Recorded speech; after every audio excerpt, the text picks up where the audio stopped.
participa dos meus sofrimentos como bom soldado de Cristo Jesus. Nenhum soldado em serviço se envolve em negócios desta vida, porque o seu objetivo é satisfazer aquele que o arregimentou. Igualmente, o atleta não é coroado se não lutar segundo as normas. Fiel é esta palavra. Se já morremos com ele, também viveremos com ele. Se perseveramos, também com ele reinaremos. Se o negamos, ele por sua vez nos negará. Se somos infiéis, ele permanece fiel, pois de maneira nenhuma pode negar-se a si mesmo.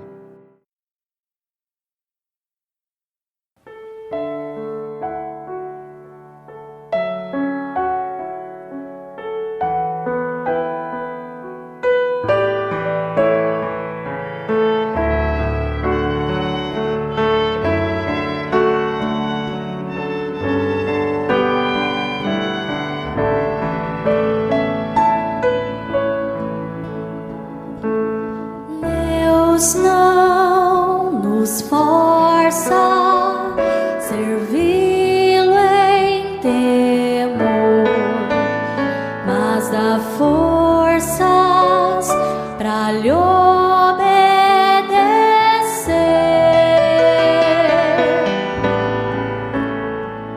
Com mentes voltadas para o seu infalível amor, ao Mestre servir sem temer.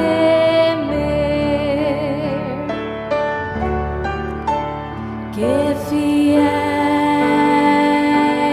nós sejamos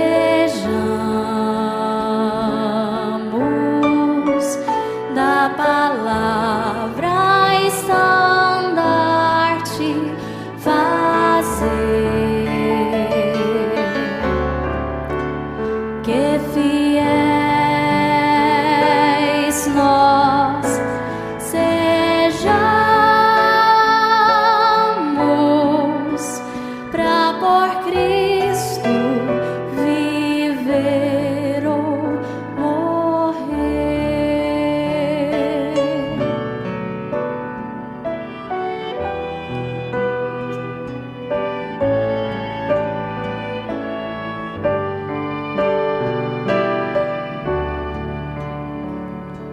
Quem não se envolve com coisas daqui é soldado que agrada ao Senhor,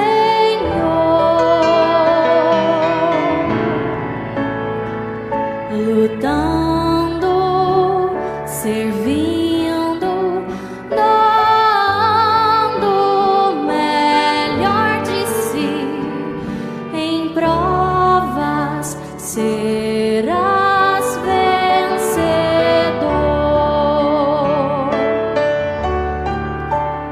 Que fiéis nós sejamos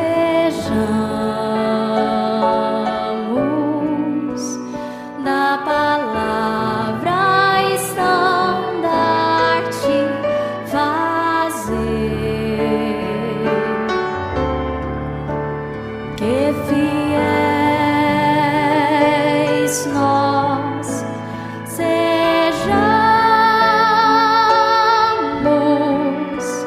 pra por Cristo viver ou morrer. Pra por Cristo viver ou morrer. Pra por Cristo viver ou morrer.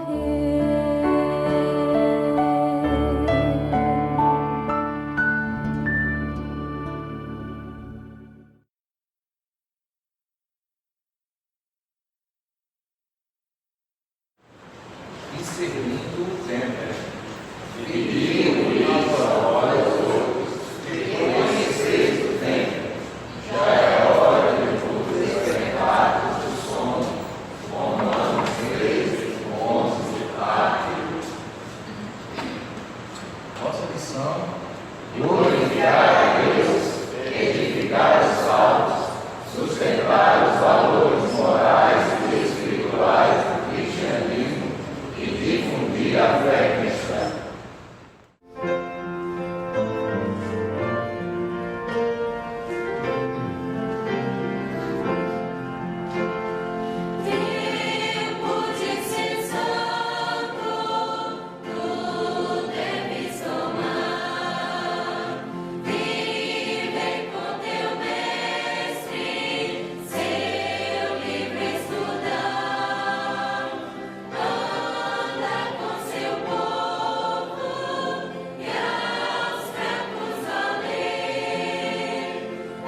Se dissermos que não temos pecado nenhum, a nós mesmos nos enganamos e a verdade não está em nós.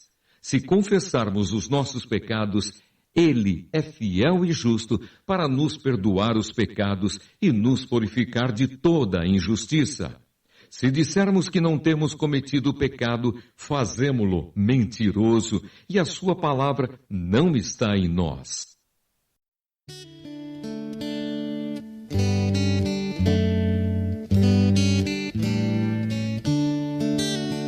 A começar em mim, quebra corações, para que sejamos todos um, como tu és em nós.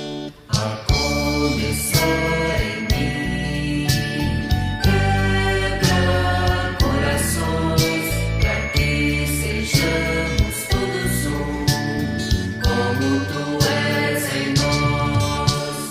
Onde há frieza, que haja amor. Onde há ódio, perdão. Para que teu corpo cresça assim, Como a perfeição. a começar em mim.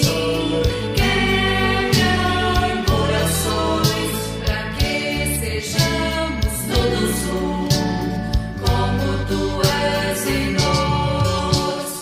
Onde há frieza, que haja amor. Onde há ódio, perdão. Para que teu corpo cresça assim, como a perfeição, a começar em mim. Quebra corações, para que sejamos todos um, como tu és em nós. A começar em mim. Quebra corações, para que sejamos todos um, como tu és em nós.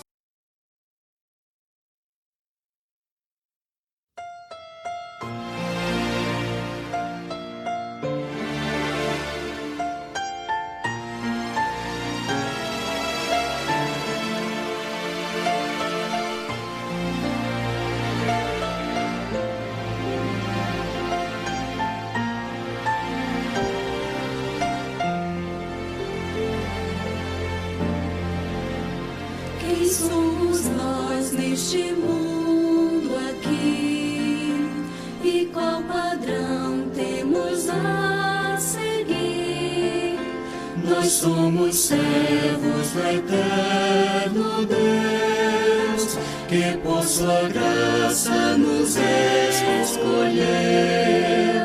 Fiéis sejamos a Jesus, idôneos para transmitir sua luz. Devemos, pois, nos fortificar na graça que em Cristo há.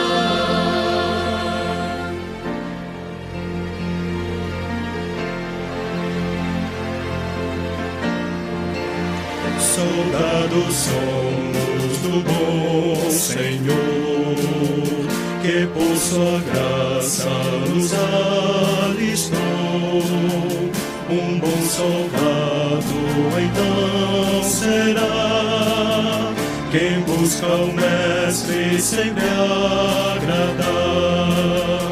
Igual a terra devemos ser, células nos nós viver. No fim da luta de Cristo obter a recompensa, o prazer. Fiéis sejamos a Jesus.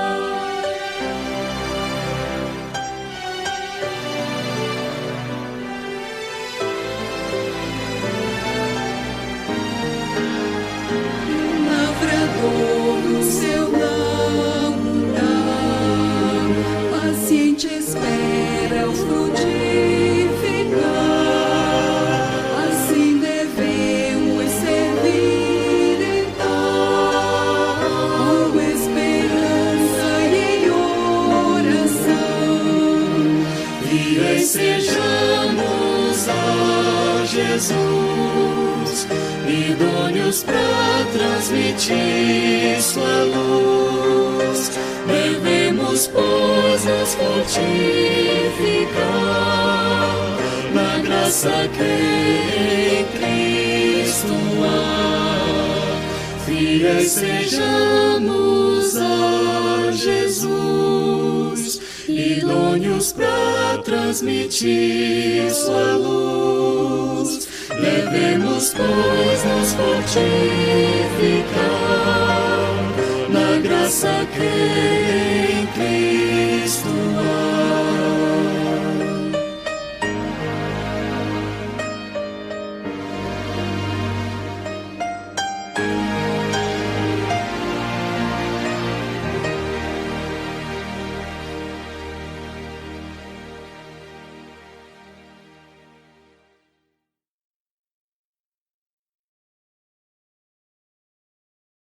É bom, queridos, estar novamente com vocês. Espero que vocês estejam gozando da graça e da paz do Senhor Jesus Cristo.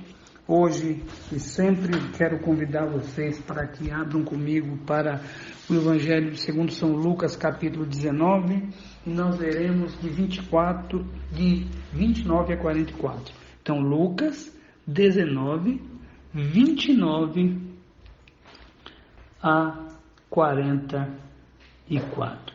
Então, quero que você acompanhe comigo a leitura. Ora, aconteceu que ao aproximar-se de Betfagé e de Betânia, junto ao Monte das Oliveiras, enviou 2 de seus discípulos, dizendo-lhes: Ide à aldeia fronteira, e ali, ao entrardes, achareis preso um jumentinho que jamais homem algum montou. Soltai-o e trazei-o. Se alguém vos perguntar: por que soltais? Respondeis assim, porque o Senhor precisa dele. Indo os que foram mandados, acharam segundo lhes dissera Jesus. Quando eles estavam soltando o jumentinho, seus donos lhe disseram: por que o soltais? Responderam: porque o Senhor precisa dele. Então o trouxeram e, pondo as suas vestes sobre ele, ajudaram Jesus a montar. Indo ele, estendiam no caminho as suas vestes. E quando se aproximava da descida do Monte das Oliveiras, toda a multidão dos discípulos passou jubilosa a louvar a Deus em alta voz por todos os milagres que tinham visto, dizendo: bendito é o Rei que vem em nome do Senhor, paz no céu e glória nas maiores alturas. Ora, alguns dos fariseus lhe disseram em meio à multidão: mestre, repreende os discípulos. Mas ele lhes respondeu: asseguro-vos que se eles se calarem, as próprias pedras clamarão. Quando ia chegando, vendo a cidade, chorou e disse: se conheceras por ti mesmo, ainda hoje o que é devido à tua paz. Mas isto está agora oculto aos teus olhos. Pois sobre ti virão dias em que os teus inimigos te cercarão de trincheiras e por todos os lados te apertarão o cerco e te arrastarão os teus filhos dentro de ti, não deixarão em ti pedra sobre pedra, porque não reconhecestes a oportunidade da tua visitação.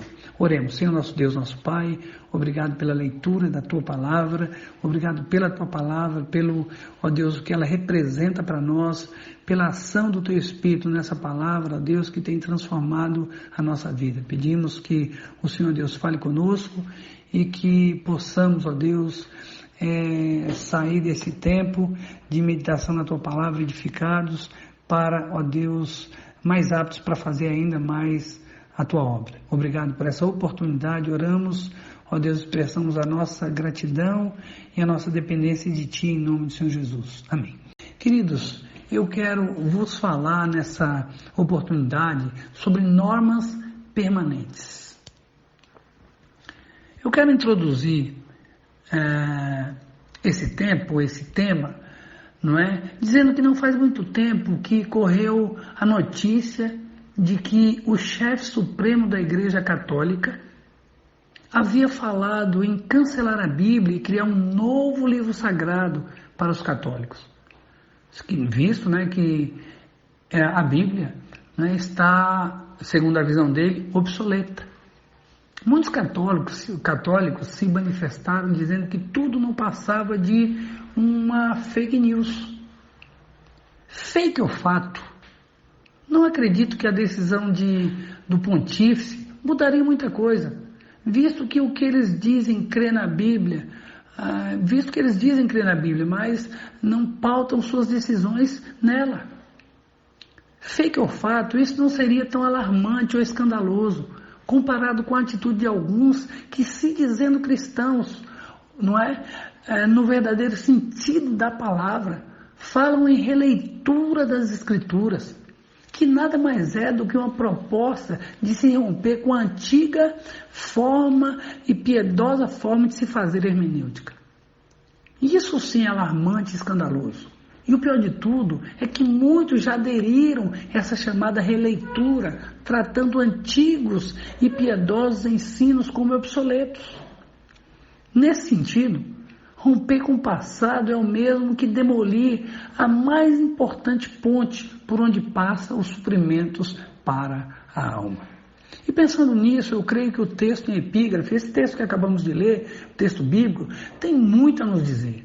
Trata-se, não é, desde o preparo para entrar em Jerusalém, quando o Senhor Jesus manda 2 de seus discípulos irem buscar em determinada aldeia um jumentinho que se achava preso, no qual homem algum jamais havia montado, não é? E Jesus lhes instrui ali também que, caso o dono do jumentinho questionasse o porquê dele estar soltando o seu animal, deveriam responder, porque o Senhor precisa dele. E aconteceu como o Senhor previu. Os discípulos responderam como haviam sido instruídos, e o jumentinho foi levado e entregue ao Senhor, que montou nele e entrou em Jerusalém, onde foi saudado pela multidão com honras divinas, onde alguns fariseus se incomodaram ou incomodados, não, lhe pediram que repreendesse, dizendo: mestre, repreende os seus discípulos. Ao que o mestre respondeu: asseguro-vos que se eles se calarem, as próprias pedras clamarão. Olhando para a cidade, Jesus chora e, emitindo um lamento, faz uma previsão triste de algo que acontecerá, ou aconteceria. Com tudo isso em mente, eu gostaria de afirmar para vocês o seguinte, com base em tudo que nós vemos. Podemos depreender desse texto algumas coisas que sempre serão uma norma para os cristãos. Podemos depreender desse livro que alguns tratam como obsoleto, que alguns propõem uma releitura, uma forma de entendimento diferente. Podemos depreender desse texto algumas coisas que sempre serão uma norma para os cristãos. E você pode me perguntar: pastor, quais coisas nós podemos depreender desse texto? Coisas essas que sempre serão uma norma para os cristãos. Eu queria pensar em coisas que sempre serão uma norma para o cristão, retirados, né, ou com base nesse texto que nós vemos. A primeira delas nos vem nos versículos 29, 31 e 39 e 40. Então vamos ao 29 e 31, que diz assim: e aconteceu que ao aproximar-se de Betfagé e de Betânia, junto ao Monte das Oliveiras, enviou 2 de seus discípulos, dizendo-lhes: ide à aldeia fronteira, e ali, ao entrares, acharei um preso jumentinho, que jamais homem algum montou. Soltai. Se alguém vos perguntar por que soltais, respondereis assim, porque o Senhor precisa dele. Né? Agora o 39 e o 40, que diz assim: ora, alguns dos fariseus lhe disseram em meio à multidão: mestre, repreende teus discípulos. Mas ele respondeu: asseguro-vos que, se eles se calarem, as próprias pedras clamarão. Com isso, irmãos, eu quero dizer que a primeira coisa que nós podemos depreender desse texto, que sempre será uma norma para os cristãos, é ter um argumento bíblico que justifique suas ações. Ter um argumento bíblico que sempre justifique suas ações. Há quem diga que o dono do jumentinho era alguém conhecido de Jesus e quem sabe algum dos seus discípulos. Caso contrário, não deixaria que, sem mais nem menos, alguém pegasse o seu animal emprestado. Eu não creio assim, mas creio na providência divina frente ao argumento de que o Senhor precisava do jumentinho. Esse argumento usado pelos discípulos que receberam a missão de buscar o jumentinho não veio da imaginação deles. Eles foram instruídos, eles não foram no caminho afora pensando no que poderiam dizer caso o dono do jumentinho lhes questionasse. Antes, o argumento que usariam era uma descrição da palavra do Senhor. Eles receberam aquela ordem do Senhor, era um argumento que vinha do próprio Jesus. E o que dizer da resposta que Jesus deu aos fariseus, que julgaram a aclamação da multidão como sacrílega, como blasfema, e não aceitaram que alguém, porque eles não aceitavam que alguém desafiasse o poder da autoridade deles, nem desejavam uma revolta, pois eles pensavam, pode acontecer uma revolta, não é? E se acontecer uma revolta, vai atrair o exército romano contra nós. Então pediram a Jesus que mandasse o povo ficar calado. E Jesus responde, se eles se calarem, até as próprias pedras clamarão. Irmãos, o que estava em voga, o que estava acontecendo era algo tremendo. Não era um reino humano que estava sendo inaugurado, mas era o reino de Deus, o eterno reino de Deus, que estava sendo estabelecido. E isso era a razão para a maior de todas as comemorações. Queridos, pensando nisso, eu quero deixar claro com outros versículos, trouxeram-no, apresentando-os ao Sinédrio. E o sumo sacerdote interrogou-os dizendo expressamente, vos ordenamos que não ensinassem nesse nome, contudo encheste Jerusalém de vossa doutrina, e quereis lançar sobre nós o sangue deste homem? Então Pedro e os demais apóstolos afirmaram, antes importa obedecer a Deus do que aos homens. Que argumento, irmão! Que argumento fantástico, irmão! Que argumento baseado nas Escrituras, irmão! Ou irmãos, foi usado por Pedro. O apóstolo Paulo também disse, pelo que, ó rei Agripa, não fui desobediente à visão celestial. Que argumento extraordinário, irmãos. Que argumento fantástico, irmãos. E com isso eu quero pensar com vocês. Será que estamos vivendo de forma tão comprometida com a palavra de Deus que temos argumentos bíblicos para justificar nossas ações? Eu não estou falando de torcer as Escrituras, como muitos fazem, a fim de que fique a seu favor. Jesus mesmo disse, vem a hora em que qualquer que vos matar julgará prestar um serviço a Deus. João 16:2. Eu estou falando de atitudes ou ações pautadas na Bíblia, de tal maneira a emudecer os críticos e céticos, ou críticos céticos. Muitos não sabem e às vezes não podem justificar na Bíblia suas ações, sejam elas ativas ou passivas. Irmãos, seria cômico, se não fosse trágico, ouvir alguém argumentar que não faz isso ou aquilo porque sua religião não permite. Não seria melhor dizer, não foi assim que eu aprendi com o meu Senhor? Por que você age assim? Foi meu pastor, meu professor de EBD, que me mandou agir assim. Às vezes nem foi ele quem mandou. Às vezes ele entendeu, a pessoa entendeu até errado. Mas se tratando de uma postura bíblica, não seria melhor dizer, é assim que a Bíblia me tem ensinado? Outra coisa que podemos depreender desse texto, ao qual sempre será uma norma para os cristãos, nos vem os versículos 37 e 38. 37 e 38. Diz assim: e quando aproximavam-se da descida do Monte das Oliveiras, toda a multidão dos discípulos passou jubilosa a louvar a Deus em alta voz por todos os milagres que tinham visto, dizendo: bendito é o Rei que vem em nome do Senhor, paz no céu e glória nas maiores alturas. Irmãos, com base nesses dois versículos, eu quero dizer que outra coisa que podemos depreender desse texto, a qual sempre será uma norma para os cristãos, é ter uma postura de verdadeiro adorador, própria de quem conhece o Senhor. Para nós que somos ocidentais, o jumento é um animal humilde. Mas para os ocidentais, para os judeus, os orientais, era uma montaria digna de um rei. A gente pode ver isso lá em 1 Reis 1, 33 e 34. O gesto de colocar vestes sobre os animais e ao longo do caminho, e de agitar e espalhar ramos de árvores, fazia parte da recepção tradicional judaica, reservada à realeza.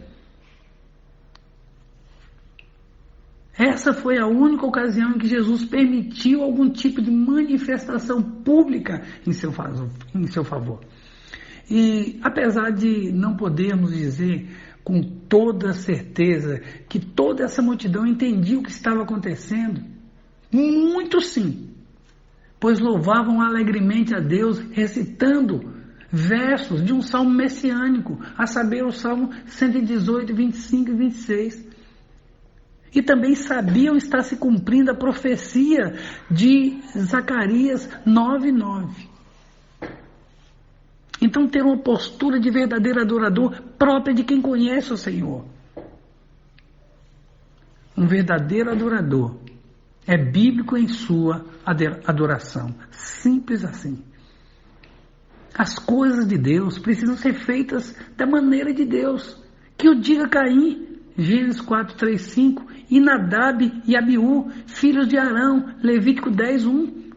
Se queremos de fato incrementar a nossa adoração, não é para o exterior que devemos olhar, e sim para o interior. Nós somos templo do Espírito Santo e ao mesmo tempo sacrifício a ser oferecido de modo vivo e agradável, perfeito e agradável a Deus. Então, a segunda coisa que podemos depreender desse texto, ao qual sempre será uma norma para os cristãos, é ter uma postura de verdadeiro adorador, própria de quem conhece o Senhor. Outra coisa que podemos depreender desse texto, a qual sempre será uma norma para os cristãos, nos vem os versículos 41 e 42, que diz: quando ia chegando, vendo a cidade, chorou e dizia: ah, se conheceras por ti mesmo ainda hoje o que é devido à tua paz, mas isso está agora oculto aos teus olhos. Queridos, outra coisa que podemos aprender desse texto, ao qual sempre será uma norma para os cristãos, nos vem desses versículos, e é ter um coração sensível, capaz de lamentar a postura dos infiéis. Ter um coração sensível, capaz de lamentar a postura dos infiéis. Quando ia chegando, vendo a cidade, chorou e dizia: ah, se conheceras por ti mesmo o que é devido à tua paz, mas isso está agora oculto aos teus olhos. Os judeus haviam rejeitado o seu rei. Foram longe demais. Recusaram a oferta de salvação de Deus em Jesus Cristo. E isso quando foram visitados pelo próprio Deus. Pelo próprio Deus encarnado. E isso era um motivo de profunda tristeza. E o coração sensível do Deus encarnado o levou às lágrimas. Jeremias foi, pensando em ilustrar isso, Jeremias foi um homem sensível, de fortes emoções, tanto que se tornou conhecido como profeta chorão. É interessante observar que nos seus escritos, o principal motivo de sua tristeza e choro não foi o egoísmo, de reclamar por sua sorte, não é, ou de reclamar por causa do seu próprio sofrimento. E teria bastante motivos para isso, se fosse o caso. Mas sua profunda compaixão a ver a angústia dos outros, especialmente o povo, seu povo, o povo de Judá. Nenhum profeta chorou mais pela incredulidade do seu povo do que Jeremias.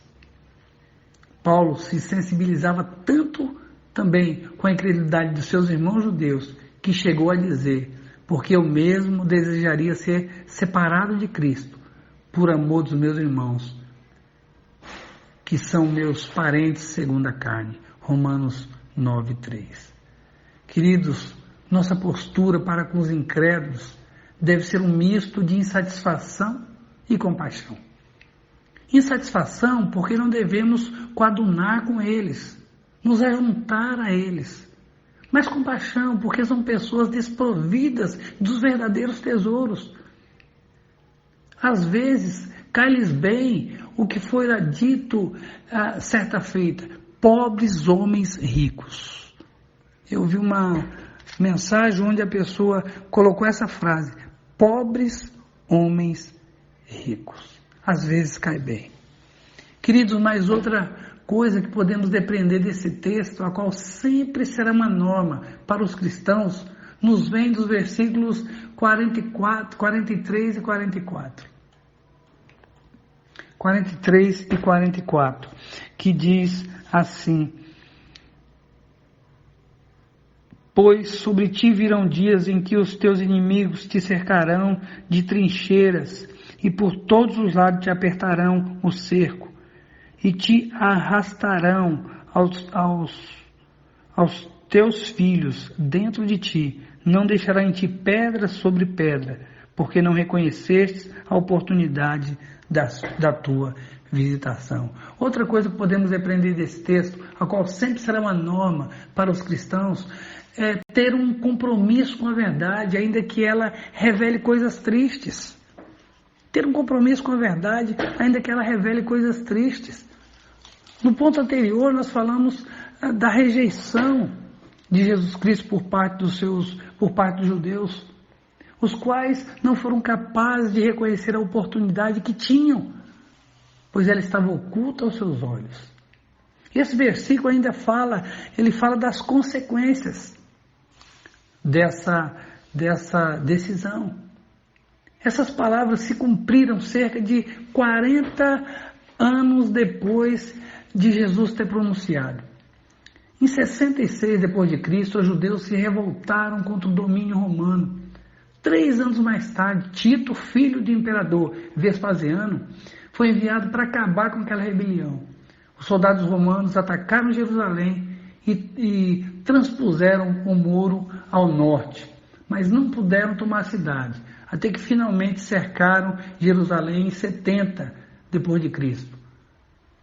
E aí puderam entrar na cidade. Já muito enfraquecida, queimaram. Aproximadamente 600 mil judeus foram mortos durante a violenta investida de Tito. Estava cumprida a palavra do Senhor Jesus.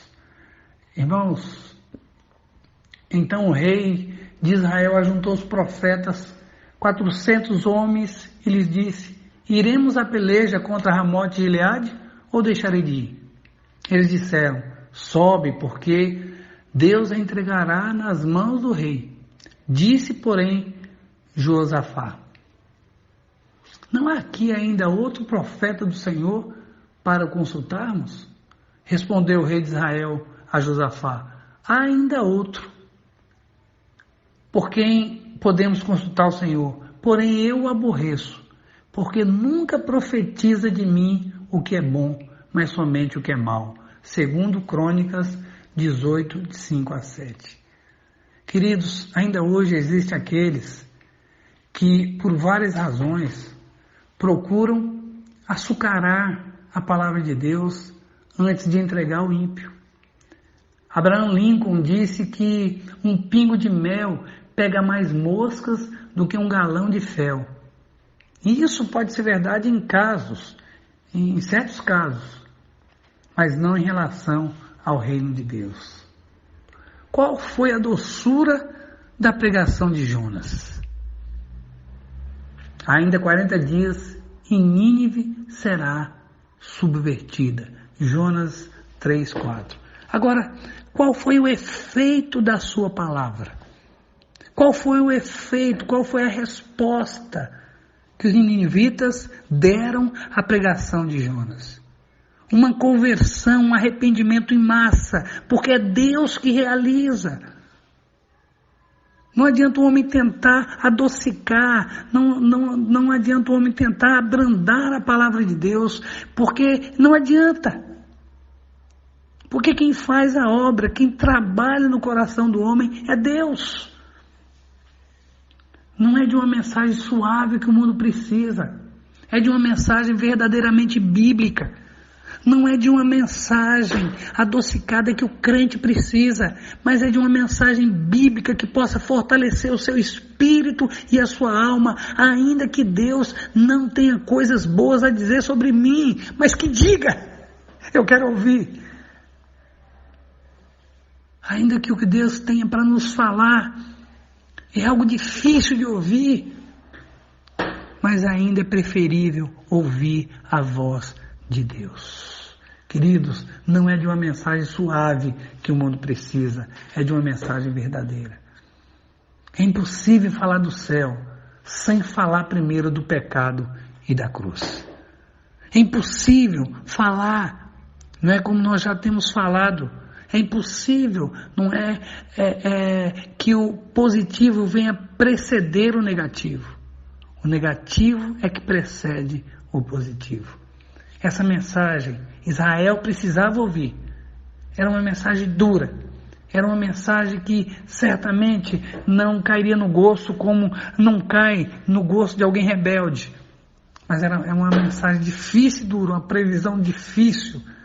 Mas Jesus Cristo a pronunciou. Queridos, mais uma vez, não é de uma mensagem suave que o mundo precisa.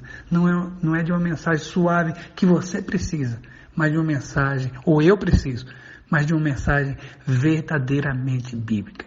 Que Deus vos abençoe. Lembrando, como eu falei no início, podemos depreender desse texto algumas coisas que sempre serão uma norma para os cristãos. E a primeira coisa é ter um argumento bíblico que justifique suas ações. Ter um argumento bíblico que justifique suas ações. Segundo, é ter uma postura de verdadeiro adorador, própria de quem conhece o Senhor. Ter uma postura de verdadeiro adorador, própria de quem conhece o Senhor. Ter um coração sensível capaz de lamentar a postura dos infiéis. E quarto, ter um compromisso com a verdade, ainda que ela revele coisas tristes. Curvemos a nossa fronte, fechemos nossos olhos. Vamos orar. Senhor nosso Deus, nosso Pai. Uma época onde a Tua palavra está sendo, ó Deus, rechaçada por muitos. Numa época onde Tua palavra, ó Deus, é vista por muitos como obsoleta, como ultrapassada. Dá que os Teus servos possam, ó Deus, a cada dia se aproximar desse bendito tesouro e possam estar, ó Deus, extraindo dele, ó Deus, tudo aquilo que necessitam para que possam, ó Deus, se manterem firmes diante da Tua presença nas terras dos viventes. Ó Deus, abençoe, que a Tua palavra seja valorizada, que tenhamos aquela atitude do salmista, ó Deus, no Salmo 119, que possamos compreender, ó Deus, a importância da Tua palavra e possamos valer em nossa vida para a honra, glória e louvor do Teu santo nome. Amém.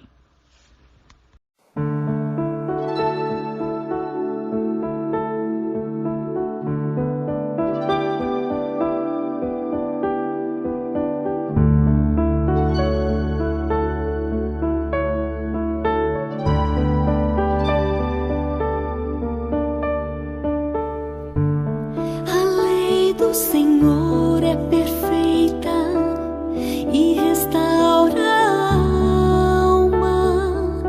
O testemunho do Senhor é fiel e dá sabedoria aos simples.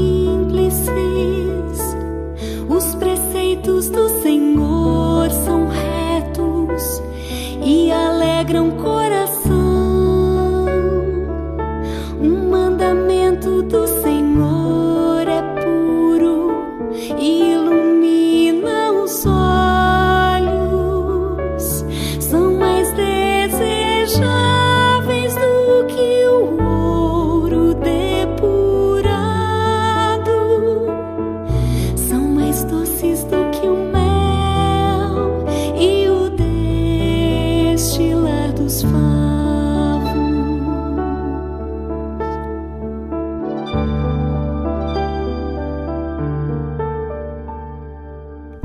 O temor do Senhor é límpido e permanece para sempre. Os juízos do Senhor são verdadeiros e todos igualmente justos. São mais desejáveis do que o ouro depurado,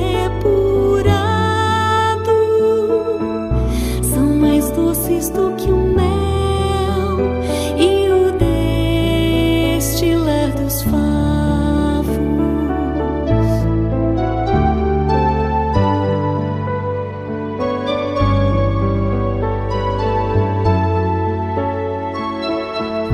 São mais doces do que o mel e o destilar dos favos.